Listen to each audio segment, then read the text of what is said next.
앞으로 이 시설이 있는 해당 주위 부동산의 입지는 무조건적으로 좋아질 수밖에 없습니다. 그리고 그 중요성이 시간이 가면 갈수록 훨씬 배가 될 것입니다. 이러한 지역에 여러분도 깃발을 꼽아야 남들보다 더 많은 이득을 얻을 것이고, 혹여나 모든 사람들이 손해를 보는 시장일지라도 남들보다 손해를 덜 보겠죠? 이 시설이 여러분이 사는 지역 주변에 있냐 없냐는 앞으로 엄청난 차이를 가져올 겁니다. 스세권, 역세권보다 더 중요해질 이 땡땡 세권은 과연 무엇일까요?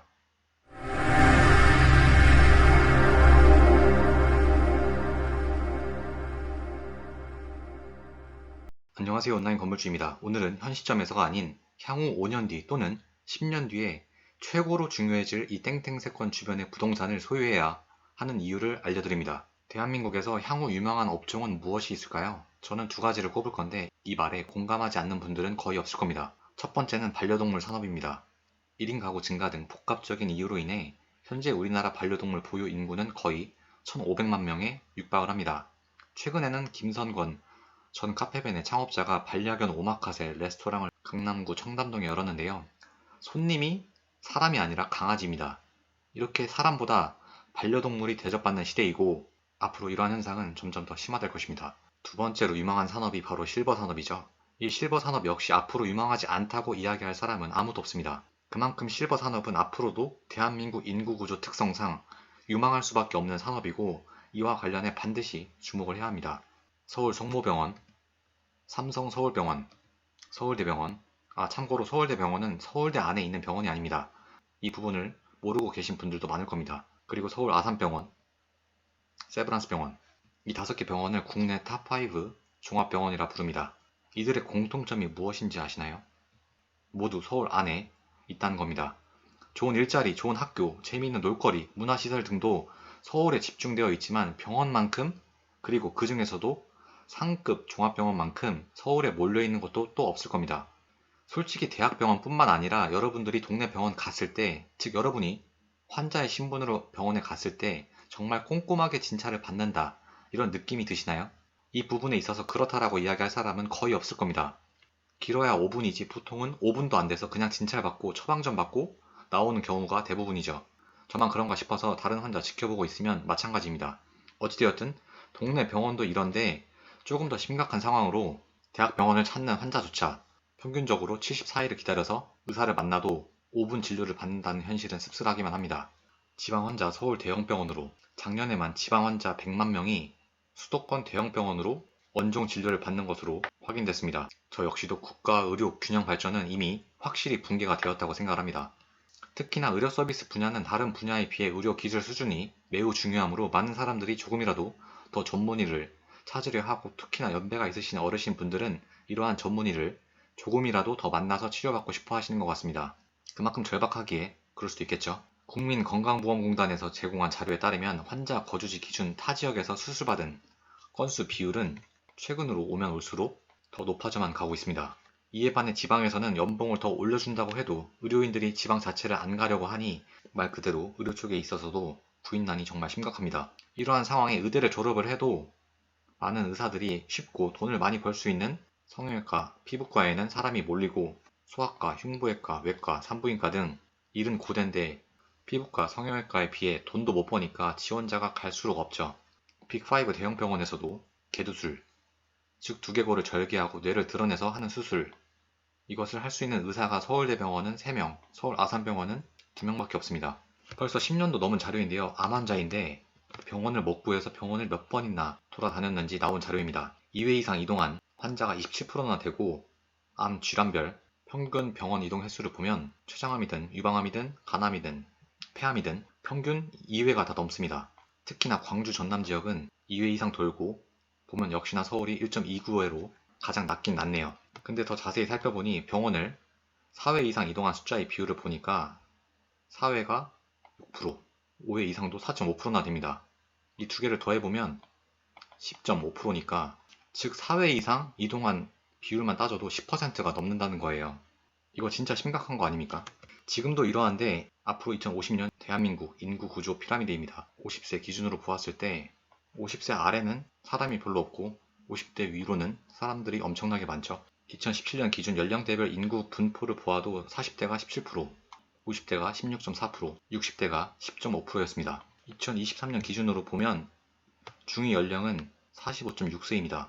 1960년이 중위 연령이 19세였는데 비해 한 26세가 더 뛰었죠. 더 심각한 건 2070년에 중위 연령은 62.2세가 된다는 겁니다. 2070년에는 65세 이상 고령 인구는 46.4%입니다. 거의 50%에 육박을 하죠. 좀 더 정확한 자료를 보기 위해 2021년도부터 2053년까지의 연도별, 연령대별 인구 분포인데요. 제가 주목하는 연령대는 현재 시점 기준 50대, 60대입니다. 현재로 보았을 때는 여기죠. 절대적인 인구수로 보았을 때도 다른 연령대에 비해 많은 인구수가 밀집되어 있는 연령대입니다. 현 시점에서 대한민국에서 가장 권력과 자본을 많이 가지고 있는 계층이기도 하죠. 그런데 이들이 20년 뒤에면 이제 70대, 80대가 되겠죠.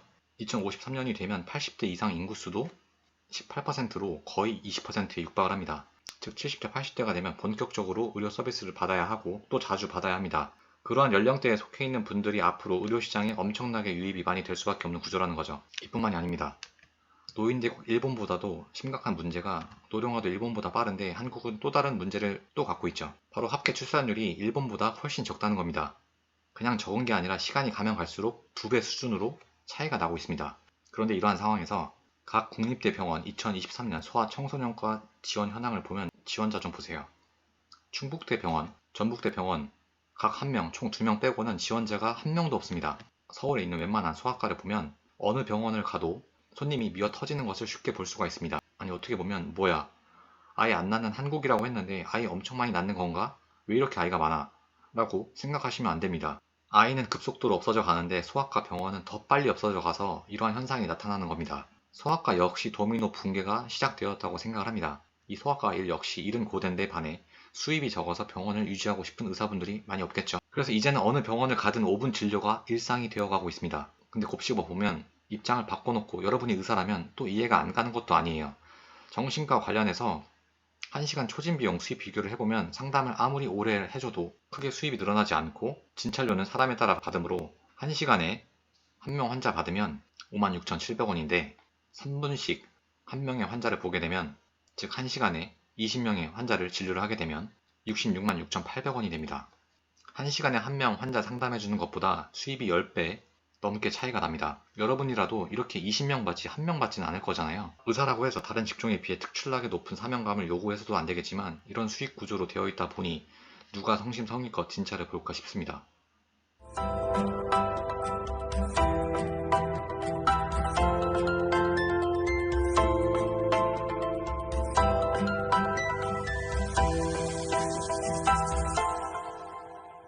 의식주라고 해서 인간에게 꼭 필요한 3대 요소죠.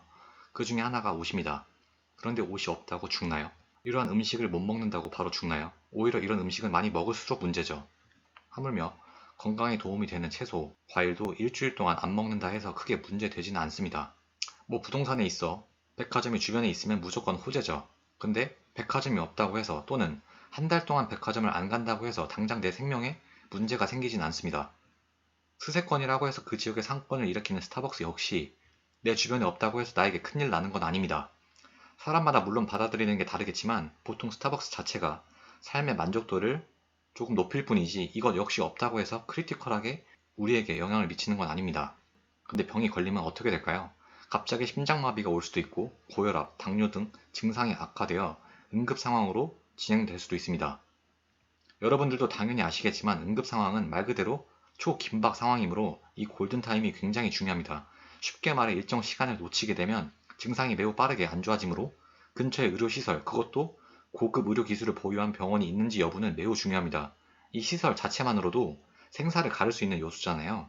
2018년부터 2020년 7월까지 응급실 이송자와 도착 전 사망률인데요. 경북, 전북이 응급실 도착 전 사망률이 0.6%로 전국 탑을 찍었습니다.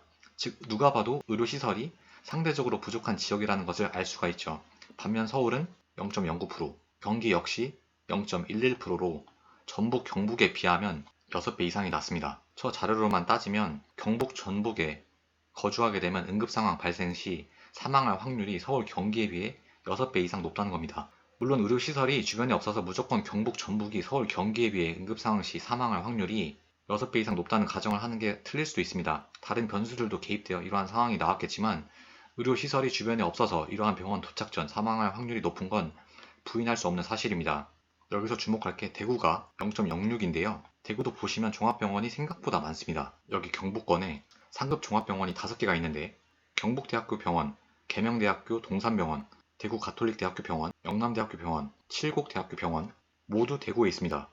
즉 말이 경북권이지 모두 대구에 있으며 실상 대구 제외하고 경북에는 상급 종합병원이 한 개도 없는 거죠. 그리고 오히려 서울에 비해 인구수 대비로 했을 땐 종합병원이 더 많은 게 대구입니다. 이러한 점이 전국의 응급실 도착 전 최저 사망률로 이어지지 않았나 싶습니다. 최근 이러한 기사를 많이 보셨을 겁니다. 응급 상황인데 받아줄 병원이 없어서 구급차 안에서 사망하는 사건. 뉴스 찾아보면 생각보다 이러한 기사 엄청 많습니다.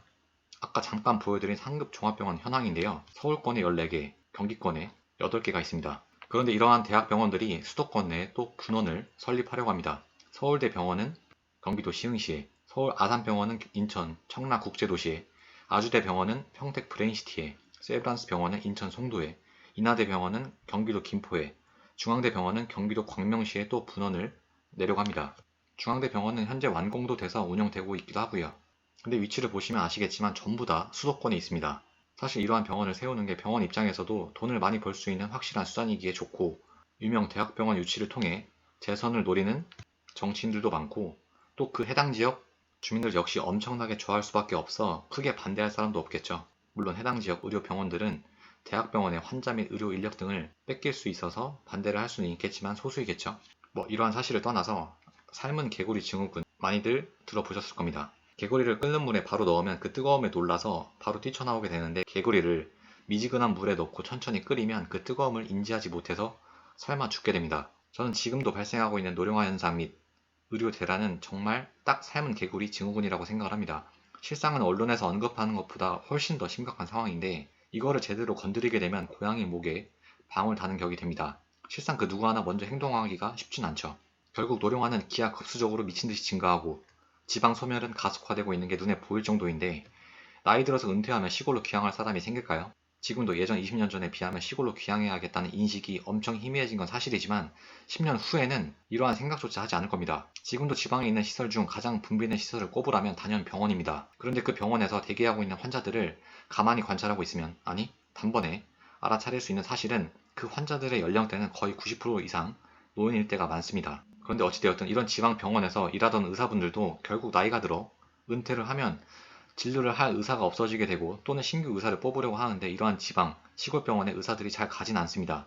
지금도 연봉 1억 더 줘서 4억 준다고 해도 안 가는 상황인데, 이게 10년 후에 심해지면 심해지지 좋아지진 않을 것 같습니다. 지금도 가면 아무것도 할 게 없는데 10년 후에는 더 할 게 없는데, 이러한 곳에 의사들 보고 직업 사명감에 가야 돼라고 하면 그래 할 사람이 얼마나 있을까요?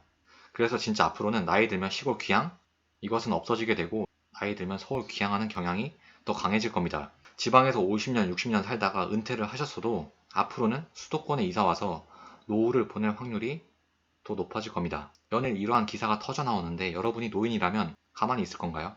또는 노년층의 자녀분이라면, 즉 부모님이 70대, 80대라고 하신다면 의료시설이 없는 지역에 살게끔 하고 싶으시겠어요?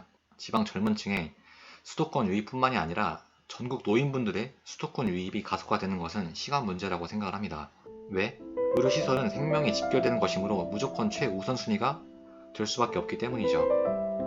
그래서 이야기하고 싶은 거는, 앞으로 노인분들이 선호하는 지역이 어디인지 우리는 예측하고 있어야 한다. 이러한 시설 주변은 앞으로 훨씬 더 큰 파워를 갖게 될 것이고, 이러한 시설이 정확히 어디에 위치해 있고 규모는 어느 정도이며 의료 수준은 어느 정도인지 면밀히 체크해보는 것도 부동산 투자에 있어 고려사항이 충분히 될 수 있다는 게 이번 영상의 취지입니다. 영상 마치겠습니다. 감사합니다.